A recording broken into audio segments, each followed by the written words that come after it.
આજે મીડિયામાં એવા સમાચારો વહેતા થયા હતા કે જે ટુ વ્હીલર ચાલકો છે તેમને પણ હવે નેશનલ હાઈવે પરથી પસાર થતી વખતે ટોલ ટેક્સ ચૂકવવો પડશે અને જો તેઓ નહીં ચૂકવે તો તેમની પાસેથી 2000 રૂપિયાનો દંડ વસૂલવામાં આવશે।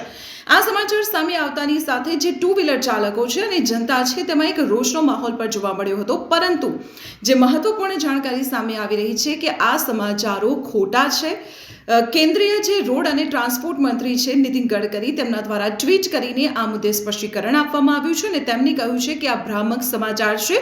National highway authority of India દ્વારા આવો કોઈ નિર્ણય નથી લેવામાં આવ્યો અને ટુ વ્હીલર ચાલકો માટે નેશનલ હાઈવેથી પસાર થવું એ ફ્રી જ રહેશે। આપણે એ પણ જણાવી દઉં કે જ્યારે પણ તમે ટુ વ્હીલર ખરીદતા હો છો ત્યારે જે ટોલ ટેક્સની રકમ છે તે ખરીદતી વખતે તમારી પાસેથી વસૂલી લેવામાં આવે છે અને એટલા માટે જ ટુ વ્હીલર ચાલકો નેશનલ હાઈવે પરથી પસાર થતા હોય ત્યારે તેમની પાસેથી કોઈ પણ પ્રકારનો ટોલ ટેક્સ નથી વસૂલાતો। માત્ર ફોર વ્હીલર અને તેનાથી ઉપરના જે વાહનો છે તેમની પાસેથી જ ટોલ ટેક્સ વસૂલવામાં આવતો હોય છે। એટલે કે જે સમાચારો વહેતા થયા છે કે ટુ વ્હીલર ચાલકો પાસેથી ટોલ ટેક્સ વસૂલવામાં આવશે નેશનલ હાઈવે પરથી, આ સમાચારો ખોટા છે। તો આવી જ અપડેટ મેળવવા માટે જોડાયેલા રહો સંદેશ ડિજિટલ સાથે।